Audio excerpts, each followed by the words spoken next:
200,00,00,000 పందెం. బాక్సాఫీస్ దగ్గర 'rebel star' versus 'megastar' యుద్ధం. అసలు ఈ సంక్రాంతి రేస్‌లో నిజమైన విన్నర్ ఎవరు? ఈ మొదటి రోజు లెక్కలు చూస్తే మీ మైండ్ బ్లాక్ అవ్వాల్సిందే. Hello cine lovers! Welcome back to my channel daily info bytes. 2026 సంక్రాంతికి బాక్సాఫీస్ షేక్ అయింది. 'ప్రభాస్', 'చిరంజీవి', 'రవితేజ' లాంటి బడా స్టార్స్‌తో పాటు యంగ్ హీరోలు కూడా బరిలోకి దిగారు. మరి ఈ పోరులో మొదటి రోజు ఎవరికి ఎంతొచ్చాయి? అఫీషియల్ నంబర్స్ ఏం చెబుతున్నాయి? క్లియర్‌గా ఈ వీడియోలో చూసేద్దాం. ముందుగా box office monster 'darling Prabhas the Rajasaab'. Vintage ప్రభాస్‌ని చూసి ఫ్యాన్స్ పూనకాలతో ఊగిపోయారంటే నమ్మండి. దానికి నిదర్శనమే ఈ కలెక్షన్స్. ట్రేడ్ మరియు ప్రొడ్యూసర్స్ లెక్కల ప్రకారం 'రాజాసాబ్' మొదటి రోజే ప్రపంచవ్యాప్తంగా ఏకంగా 112,00,00,000కు పైగా గ్రాస్ వసూలు చేసింది. ఈ సంక్రాంతికి బిగ్గెస్ట్ ఓపెనర్‌గా ప్రభాస్ తన రేంజ్ చూపించారు.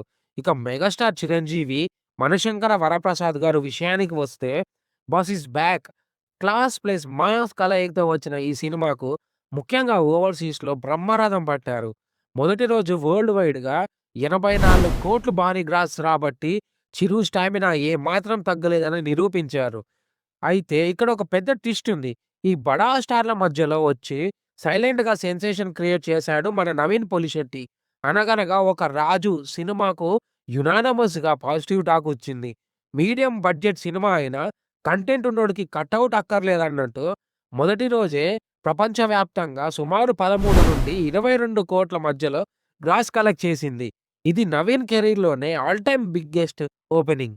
ఇక హెవీ కాంపిటీషన్ వల్ల మన మాస్ మహారాజా 'రవితేజ' భర్తమాషల విజ్ఞప్తి స్లోగా స్టార్ట్ అయ్యి సుమారు 5,00,00,000 గ్రాస్ అందుకుంది. అలాగే 'శర్వానంద్' 'నారి నారి నడమ మురారి' డే 1 ఓపెనింగ్స్ తక్కువగా ఉన్నా మంచి ఫ్యామిలీ ఎంటర్‌టైనర్ అనే టాక్‌తో డే 2 నుండి పుంజుకుంది.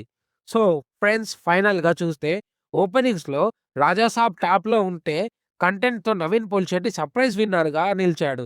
ఇవి కేవలం మొదటి రోజు లెక్కలు మాత్రమే. లాంగ్ రన్‌లో సీన్ మారొచ్చు. మరి మీరు ఈ సంక్రాంతికి ఏ సినిమా చూసారు? మీ ఫేవరెట్ మూవీ ఏంటో కింద కామెంట్ చేయండి.